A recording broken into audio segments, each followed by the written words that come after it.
네, 반갑습니다. 먼저 여러 가지 그 쟁점 사항에 대해서 제가 먼저 좀 설명을 해드리고 기자 여러분들의 질문에 답하는 시간을 갖도록 하겠습니다. 아마 보셨는지 모르겠지만 오늘 성명서가 하나 뿌려진 거 보셨나요? 비급여 수가 강제 공개 저지 투쟁본부 대표 이름으로 성명서가 뿌려졌습니다. 비급여 공개 저지 비상대책위원회 완화 무관하다라는 그 간사 측의 답변이 있었습니다. 내용들 잘 아실 테고, 그 내용을 보시면,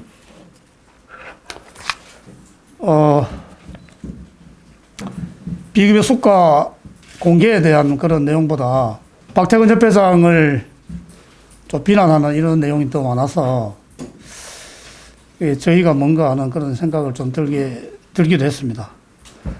이 의료법 45조의 2에 의해서 우리가 비급여 수가가 공개되고 보고되는 이런 과정을 거치게 되는데, 의료법 45조의 2는 여러분 아시다시피 2020년 12월 29일인가 국회에 통과된 사항입니다.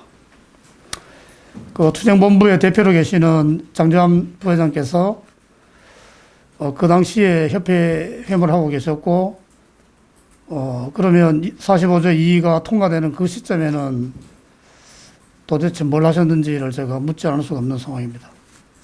대선기획단을 구성해서 우리가 선거의 시즌이라서, 우리가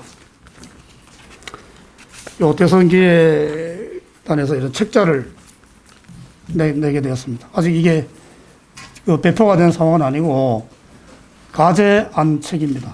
요 정책 제안서를 우리가 대선 후보들께 전달하려고 합니다.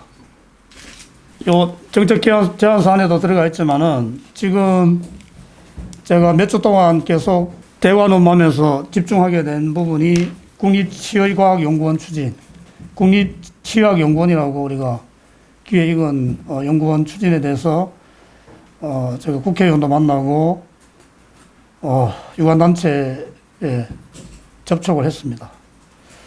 지난주에는 그 우리 과방위에 관사로 계시는 조순례 의원 면담이 있었고요. 그 자리에서 좀 더 심도 있고 좀 오랜 시간 동안 우리의 제안을 설명해 드리기도 했고, 어제는 김상희 국회 부의장님을 또 만나가지고 이게 좀 추진될 수 있는지에 대한 그런 의견을 나누고 왔습니다.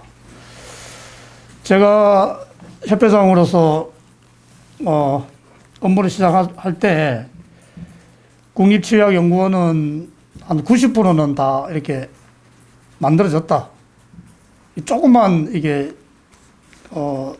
추진하면은 올해 안으로 되지 않을까, 이런 이야기까지 들었습니다. 그런데 제가 막상 그 접촉을 해본 결과 국회의 분위기는 사실 많이 좋아졌습니다. 그 여야 어떤 국회의원이든지 간에 이거 추진하면 안 된다라고 하는 분은 안 계십니다. 다 공감하는 부분인데, 그런데 실제로 이 법안이 통과되고 연구원이 설립이 되는 데 있어서는 많은 아직 그 의문점이 많이 남아있는 그런 상황입니다. 결론적으로는 정치권에서는 분위기가 좋다더라도 결국은 예산에서 오케이가 되는 그 기재부에서 이 승낙이 나와야 되는데, 기재부에서 일단 기재부는 뭐 무조건 반대하는 입장이지 않습니까? 예산이 들어가는 것에 있어서는. 대통령께서도 기재부 장관이 어떻게 하면은 그걸 어찌 할 수 없는 그런 상황이라는 것을 잘 알고 계시리라 생각합니다. 그래서 원래 2012년 치의학연구원 처음 설립할 때는 예산을 한 2천억 정도로 예상해서 추진했는데 너무 규모가 크니까 통과되기 어려워서 지금은 그 예산 규모를 5년 예산으로 한 500억 정도 1년차 때 160억, 2년차 때 140억, 그 다음에 80억, 70억 이런 식으로 해서 한 500억 정도 예산으로, 5년 예산으로 하는 걸로 만들어서 저희들이 지금, 제안을 하고 있는데,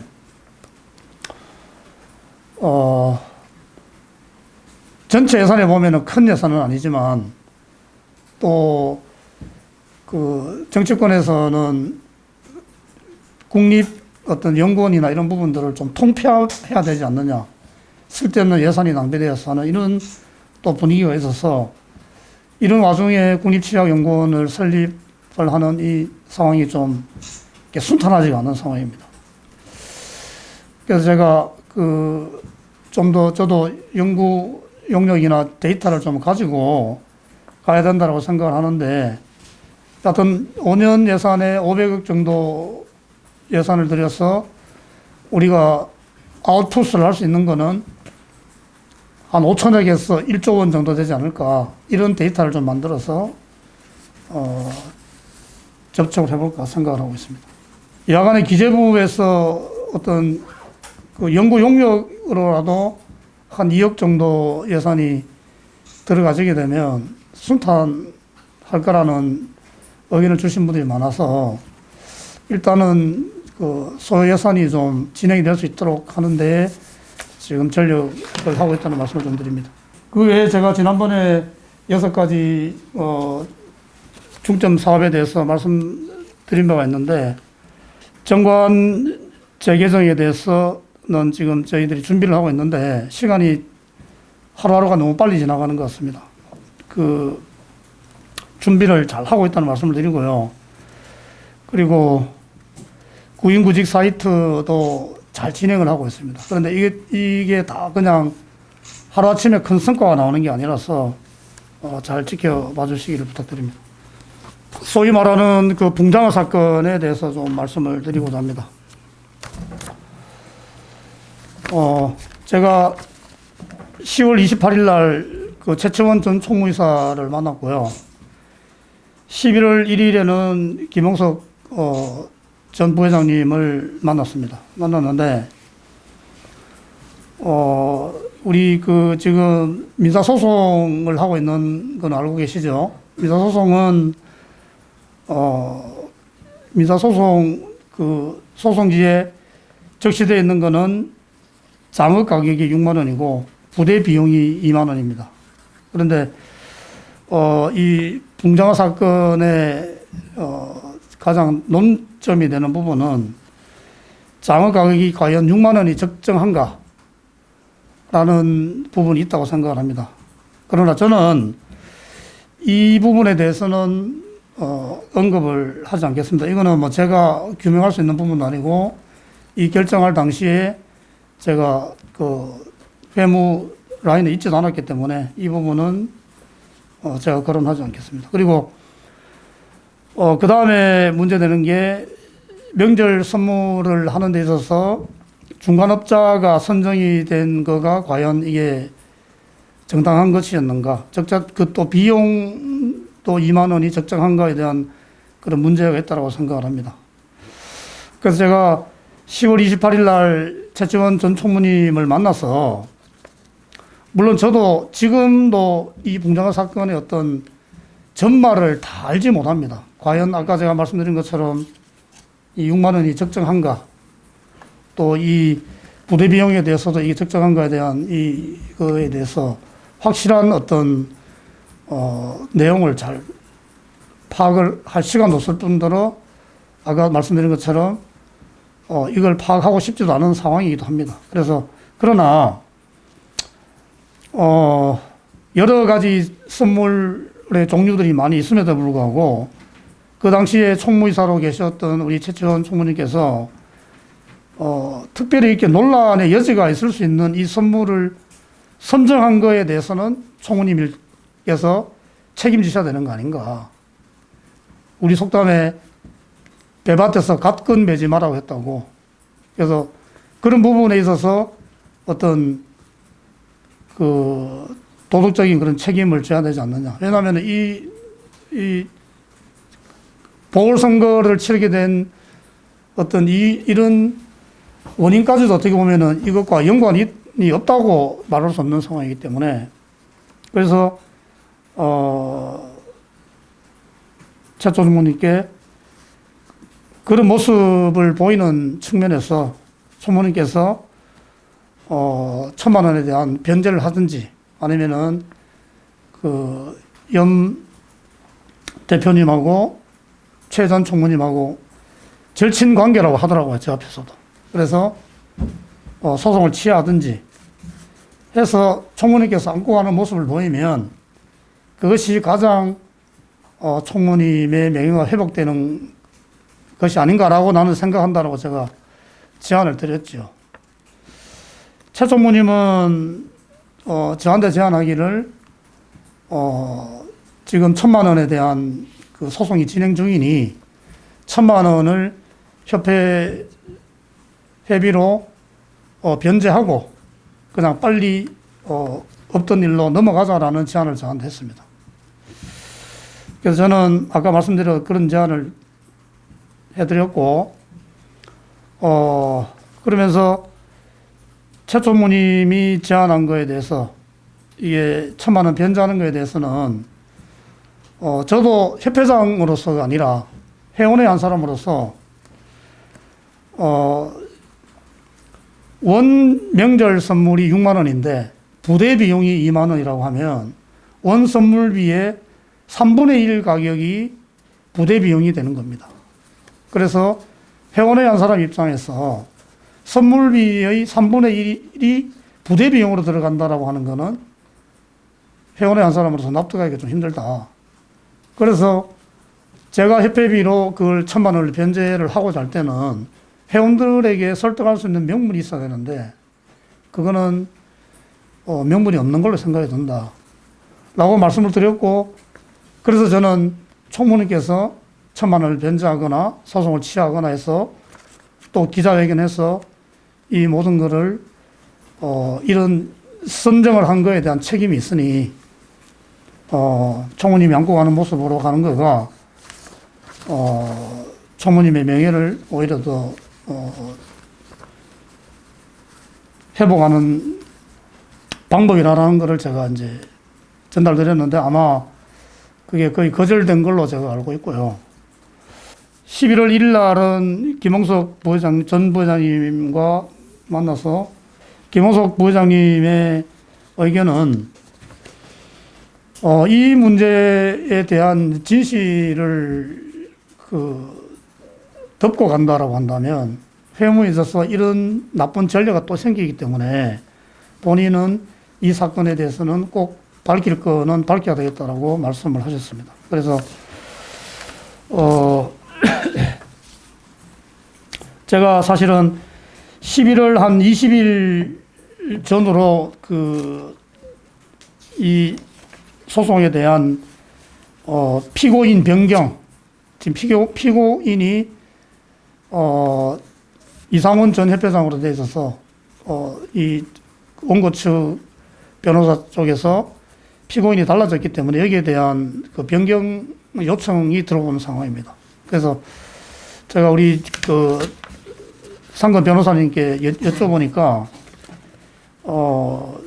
피고인 변경을 하지 않으면 원고 승소 판결, 우리가 협회가 지는 걸로 간주돼서 결정이 날 가능성이 많은 거고 피고인 변경을 받아들여서 제가 피고인으로 되게 되면 소송을 계속 하겠다는 의지를 받아들여서 진행이 된다라고 하더라고요. 그래서 이거를 제가 사실은 최천 총무님이나 김홍석 부회장님을 만난 이유가 저는 사실은 전에도 말씀드렸지만 이 풍장한 건에 대해서는 저와 관계없는 일이기 때문에 저는 이 부분에 오늘도 지금 제가 오랜 시간 동안 말씀을 드리고 있지만 이게 사실은 아까운 시간이라 생각이 들고 이 사건은 제가 관여 안 하고 싶은 게 저의 솔직한 심정이긴 한데 이 문제를 선택해야 되는 이런 순간이 다가왔기 때문에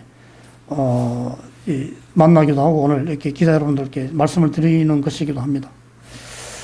그래서 결론적으로 말씀을 드리면 저는 이거를 받을 건가 말 건가를 결정을 해야 되는 상황이고 또 김홍석 부회장님은 아까 말씀드린 대로 진실을 밝히는 걸로 가신다고 하신 거고, 또 최천 총무님도 자신의 명예회복이나 억울함이나 이런 부분들을 풀어야 되겠다고 하는 상황이라서 누가 옳은지에 대해서 지금 최천 총무님 같은 경우는 치과의사신문에 뭐 20회 정도의 분량을 예정하면서 그 글을 기고하고 있는 걸로 알고 있습니다. 그래서 누가 옳은지는 이게 알 수가 없다고 생각합니다.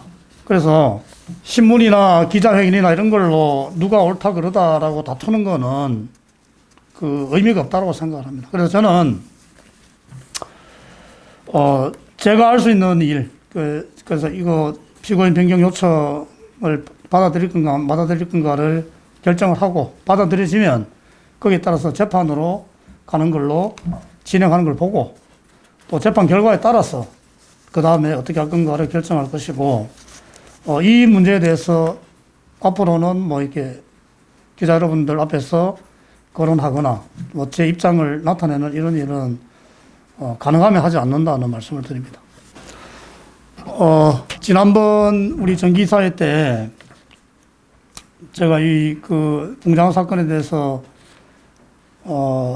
장재환 부회장께 질문을 한 거가 4월 2일 날 그 기자회견에서 설 선물에 대해서 그 임직원 비리나 배임 이런 거에 대해서 근거가 없는 걸로 기자회견을 했거든요. 그래서 기자회견을 했는데 5월 달에 변호사를 선임해서 그 1,000만 원에 대해서 소송을 제기한 거에 대해서 대응을 했단 말이에요. 그러니까 이 붕장 사건에 대해서 설 선물에 대해서 별로 문제가 없다라고 결론이 났다면 소송이 들어오면은 그 돈을 변제해 줘야 되잖아요. 그런데 변제하지 않고 소송에 응대를 한 거에 대해서는 왜 그렇게 됐는지에 대해서 이유를 알고 싶으니 그 경과 보고서를 좀 제출해 달라고 제가 요청을 했는데 그냥 일자별로 진행된 이 내용만 저한테, 이거는 우리 본인이 작성한 건 아니고 협회 내부에서 정리되어 있던 내용을 저한테 보내왔습니다. 그러니까 제가 질문을 한 내용과 전혀 상관이 없는 거를 답변서라고 제출하고 그걸로 이제 끝낸 거죠. 그래서 저도 이 부분이 궁금해서 이제 여쭤본 건 사항인데, 그래서 저도 여러 가지 궁금한 점이 많습니다. 지금 우리 서양근 기자님께서 말씀하신 것처럼 하여튼 뭐 이렇게 진행이 된 상황에서 저도 이게 진행된 상황은 알고 있거든요. 근데 이게 조목조목 이 보면은 앞뒤가 안 맞는 것들이 많이 있습니다. 그래서 궁금한 점이 있는데, 그래서 제가 이거를 제가 무슨 이 조사위원회를 만들거나 특별위원회를 만들어서 조사를 하게 됐을 때 과연 이게 어떤 순수하게 이 그 정당성을 평가할 수 있느냐라고 그 결과에 따라서 정치적으로 많이 해석이 달라지리라고 생각을 합니다. 그래서 저는 제가 조사하는 것 자체도 그렇고 제가 언급하는 것조차도 적절하지 않다라고 생각을 하게 되는 거고, 그래서 그 과정에 있어서 저도 물론 아까 말씀드린 것처럼 이 궁금하기도 하고 이 앞뒤 안 맞는 이런 것들에 대해서 알아보고 싶은 생각은 있지만 그거가 저한테 제공이 되는 정보조차도 그게 얼마나 정확하고 근거가 있는지는 알 수가 없는 거예요. 아까 제가 말씀드린 것처럼 김홍석 부회장님이나 최천 총무님이 하시는 말씀들이 다 나름대로 어떤 논리도 있고 본인들이 옳다라고 생각을 합니다. 그래서 제가 어떤 편에 서서 이게 옳고 그러다라고 판단하는 것은 의미도 없을 뿐더러 이게 이 문제의 본질을 해결하는 데 도움이 안 되는 걸로 생각이 들어서 그런 궁금한 점이 있지만 저는 이 문제에 대해서 의견을 내지 않는 게 바람직하다는 생각이 들고, 다만 이거는 결국은 법원의 판단에 맡길 수밖에 없는 상황이고 그 판결이 나오는 거에 대해서 제가 협회장으로서 또 회원의 한 사람으로서 회원의 이익을 대변하는 입장에서 대응한다는 말씀으로 정리하고자 합니다. 네. 네. 피고인 변경 날짜가 이 다음 재판 기일이 12월 2일인가요? 제가 그 날짜를 또 까먹었는데. 그래서 우리, 사무부에서 11월 한 20일까지는 그 입장을 정리를 해서 알려주셔야 된다고 해서 어떤 뭐 별로 이 재판 기일에 맞게 제가 제 나름대로 입장을 정리해서 할 거고요.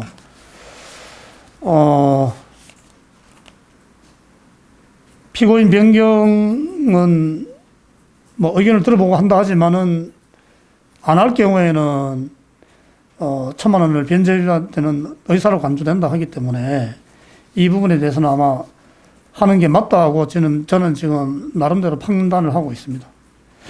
그리고 김홍수 부회장님께서 본인이 진실을 밝히겠다라고 하셨지만 협회에 뭐 어떤 도움이나 어떤 이런 거를 요구하는 사항은 없습니다. 아마 본인 나름대로의 어떤 뭐 신문기고나 아니면 뭐 기자회견 하시거나 아니면 뭐 재판장에서 하시거나 그렇게 하지 않을까라고 제가 생각을 하고 있습니다. 서치의 소송단에 대한 뭐 지원이나 이런 부분은 아직 이게 헌법재판소에 재판이 진행 중인 상황이라서 그동안에 뭐 변화된 건 없습니다. 없고요. 헌법재판소 앞에서 1인 시위를 우리 협회 임원들이 하고 있는데 월요일부터 금요일까지 이제 계속 했는데 목요일 날이 원래 서치 임원들이 하는 날이었습니다. 그런데 저는 뭐 우리 협회의 의지를 보여드리기 위해서 상관없이 일주일 내도록 하는 걸로 진행을 했는데 하여튼 뭐 저는 뭐 그런 생각이 덜 들었지만은 서치 쪽에서는 그게 또 좀 뭔가 이렇게 좀 부담스러운 점이 있었나 보더라고요. 그래서 목요일은 우리가 좀 안 했으면 하는 그런 의사를 뭐 저한테 직접 한 건 아니었는데 간접적으로 전달이 되어서 그래서 지금은 우리가 협회 임원들은 목요일 하지 않고 목요일 날은 우리 서치 임원들만 하는 걸로 하고 월, 화, 수, 금만 우리가 하는 걸로 이렇게 진행을 하고 있습니다. 그리고 앞으로도 변동될 사안들이나 또 지원을 해야 될 여러 가지 그런 일들이 생기면 그동안 우리 협회가 해야 될 일들을 서치가 하고 있다라고 하는데 저는 기본적인 생각의 변함이 없기 때문에 적극적으로 해야 된다라고 생각을 하고 있습니다. 그리고 그 이름도 참 길고 힘들어서 비급여 수가 강제 공개 저지 투쟁본부 대표가 장재환 우리 부회장님입니다. 그래서 오늘 저도 이 내용을 기자회견 하기 전에 이 1시간 전인가 갑자기 받아서 상당히 좀 당혹스러운 그런 기분이 들었습니다만은 늘 제가 이야기하듯이 민주주의 사회에서 다양한 의견을 내는 거는 뭐 가능하다라고 생각을 합니다. 그 정도 이야기하겠습니다.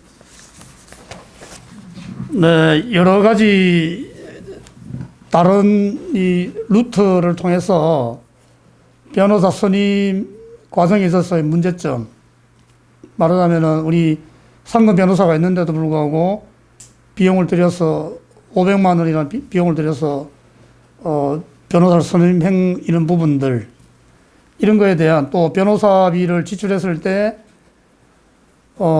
계약서 없이 지출한 이런 부분에 대한 그런 의혹 제기를 저한테 또 많이 제시를 해서 저도 사실은 들은 바가 있는데 이 부분에 있어서도 물론 이 부분은 사실은 그 김철한 직무대행 때 다 이 처리가 된 부분입니다. 처리가 된 부분이라서 물론 뭐 이게 적법하다 안 하다가 저에게는 뭐 유불리가 없는 상황입니다. 그러나 제가 확인한 바로는 이 절차상에 있어서의 어떤 적법하지 않은 부분은 없다라고 제가 알고 있습니다. 네. 그리고 변호사도 다른 변호사를 물론 지금까지는 변호사를 바꾸어서 새로 뭐 어떻게 할 의사도 없습니다. 왜냐하면 이미 변호사비는 지출이 된 상황이기 때문에 이 원래는 지금 각 당의 후보자분들이 그 당의 경선 후보였을 때 그 당의 후보자로 선출되기 전에 그때는 그분들이 우리에게 많은 러브콜이 좀 있었습니다. 왜냐하면은 그 당내 경선을 해야 되는 상황이라서 그 요즘은 당원만 투표하는 게 아니지 않습니까? 그래서 도와달라는 그런 이 요구들이 사실은 제가 그때 되고 나서 얼마 안 있다가 그런 요구들이 좀 있었습니다. 그런데 그게 제가 그런 여력도 없었을 뿐더러 또 그게 특정 한 당의 후보로 정해지면 그분에게 집중하는 것은 괜찮지만 한 당에서 후보자들끼리 경선을 하는 이런 상황에서 특정 후보를 만나거나 이렇게 선을 대고 하는 거는 우리 여력도 안 되지만은 오히려 나중에 그게 또 좀 그분이 안 됐을 경우에 당선된 분에게 좀 불리하게 작용할 수 있는 이런 부분들이 있어서 그런 부분들을 사실 좀 거절했습니다. 사실은 의협이나 이런 부분들은 의협 같은 쪽에서는 그런 걸 좀 미리 해서 그런 라인들이 살아있지 않나 하는 그런 생각을 좀 해봅니다. 지금 의협 회장님께서는 특정 정당의 후보와 사진도 찍고 이렇게 한 거를 저도 들었기 때문에 그러나 이제 그래서 이제 한 당의 대통령 후보가 되면 이게 우리가 그분을 만나기가 좀 어렵다 하더라고요. 근데 위상이 바뀌는 거죠. 그래서 제가 쉽게 만나기는 어려운 상황이라는 거를 인정을 합니다만 또 최대한 이 라인을 좀 가동해서 직접 만나서 우리 이 정책 제안 가운데서 핵심적인 한두 가지 정도는 전달해야 되지 않을까라고 제가 생각을 좀 하고 있습니다. 네. 사전에 전혀 협의는 없었고요. 그리고 이분이 이 정도는 약과했다고 생각을 합니다. 훨씬 그전에도 하여튼 저에게 한 걸 보면 더 참혹한 일들이 많았기 때문에 이 정도는 아주 신사적인 거라고 생각을 하고 대응 방안은 따로 필요치 않다고 생각합니다. 얼마든지 자기 의사를 표현할 수 있는 이런 게 민주주의 사회이기 때문에 가능은 합니다만 우리 회원들 그리고 우리 기자 동지 여러분들께 좀 민망하지요. 이런 모습을 좀 거두시고 꼭 이런 성명서나 투쟁본부의 대표를 하시겠다라고 하면 직을 내려놓으시고 마음껏 하시는 거는 누가 뭐라 할 수 있는 게 아니지 않겠습니까? 그래서 제가 바라는 건 그런 건데 그것도 그렇게 될 것 같지도 않습니다. 그래서 그러려니 하고 가야 된다고 생각합니다. 제가 지금 지부 간담회를 8군데를 했습니다. 8군데를 했고 서울, 경기, 인천을 제외하면은 거의 지금 부산, 경남, 그리고 충남, 제주는 이제 계획이 되어 있고요. 그리고 이제 공직, 군진 이렇게 빼고는 이제 거의 다 한 상황입니다. 그래서 지부에 내려가서 우리 지부 임원님들 모든 회원분들을 제가 만날 수는 없지만 그래도 지부 회원들의 목소리를 들을 수 있는 거가 우리 지부 회원 임원분들하고 같이 이제 이야기하는 그런 자리라고 생각을 하는데 굉장히 이렇게 협회장에게 그냥 좋은 소리만 하는 게 아니고 회원들의 그런 고충이나 이런 진솔한 얘기들을 많이 듣고 옵니다. 그리고 그런 부분에 있어서 저도 어떤 큰 자극제가 되어서 회무의 어떤 큰 동력으로 삼고 있는 상황입니다. 그래서 이제 그런 분들이 말씀하시는 것 중에 한 개가 아까 지금 우리 기자님 정대식 기자님 말씀하신 것과 비슷한 이런 회무 협회의 어떤 고질적인 이런 문제들을 바꿀 수 있는 이런 부분에 대한 그런 요구사항들이 사실 많습니다. 이외로 제가 생각하는 것보다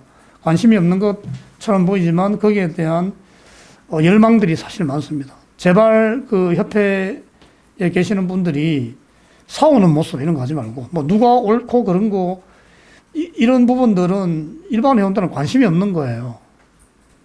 오로지 하나의 목표를 위해서 같이 나가고 그렇게 해도 지금 모자랄 판에 뭔가 그래도 이 단합해서 갈 수 있는 이런 모습을 정말로 절실하게 요구하는 그런 이 목소리를 제가 많이 듣고 있기 때문에 누구보다도 그런 거에 대한 생각이 저도 깊다는 말씀을 드리고 그런 맥락에서 제가 전에 기자회견할 때도 말씀드렸지만 이 협회장 선거에 있어서 어떤 그 후보분들이 잘할 수 있는 이런 건전한 토양 만드는 거가 필요하다라고 했는 부분들이 그런 부분들과 저는 조금은 연결이 되는 부분이라고 저는 생각을 합니다. 그래서 개인적으로도 그런 부분에 있어서도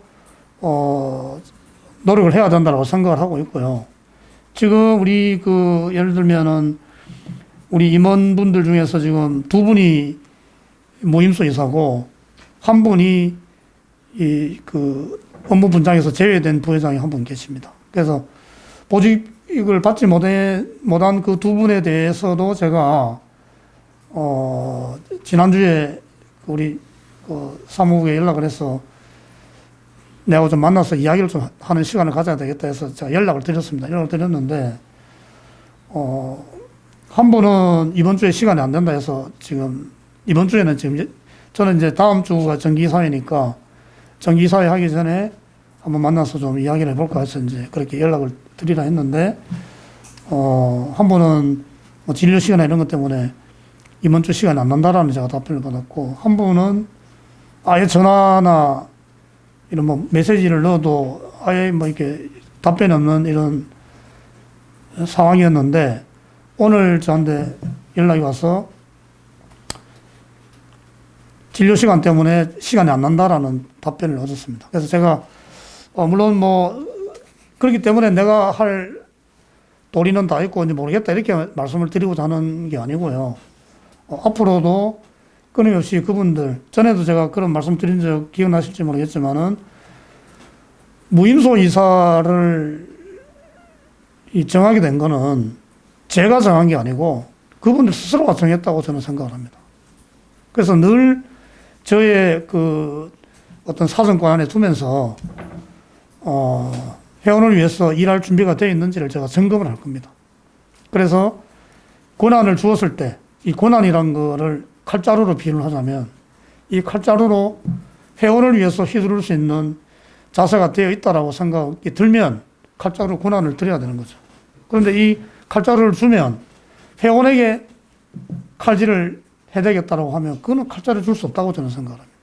그래서 보직을 받느냐 안 받느냐를 결정하는 거는 그분들이 결정하는 거지 제가 결정하는 게 아니라는 말씀을 드립니다. 오늘도 장재환 부회장님께서 투쟁본부 대표를 해서 이런 성명서를 내고 하는 이런 부분들은 아직도 이분은 본인 스스로가 나는 아직 이런 권한을 받을 자격이 없습니다라고 말하는 걸로 저는 받아들인다는 거죠. 우리 제주의 장은식 회장님께서 후보자 시절에 개파주의 척결이라는 걸 써서 아직도 제가 그게 기억이 남아있는데 이거를 완벽하게 없애기는 어렵겠죠. 뭐 어느 정도는 있다고 봅니다. 그러나 이게 너무 심화되고 하다 보니까 이게 선거에 그게 악용되고 해서 너무 골이 깊게 파이고 선거 이후에도 어떤 자기의 철학으로 혐오가 되는 게 아니라 그 파벌에 의해서 조종되는 이런 악습관이 바람직하지 않기 때문에 그런 관점에서의 어떤 파벌이나 이런 부분들은 누구보다도 척결돼야 되는 거라고 저는 생각을 하고 있는 사람이고 지부와의 관계에 있어서도 뭐 이렇게 제가 이렇게 오늘 정확하게 그런 어떤 단어로 말씀하지 않으셔도 느끼고 계시리라고 생각을 합니다. 그러나, 그런 부분들을 적어도 저는 그런 거를 의식하면서 회무를 하고 있다는 말씀 정도로 제가 답하도록 하겠습니다. 오늘 다 말씀드리지 못한 부분들 좀 더 구체화될 수 있는 이런 부분들, 또 제가 6가지 우리 회무 중점 사항에 대해서 말씀드린 바가 있는데, 이 부분에 있어서 좀 성과가 있는 부분들이 있으면은 설명하고 하는 그런 자리를 마련하도록 하겠습니다. 오랜 시간 동안 감사합니다. 네.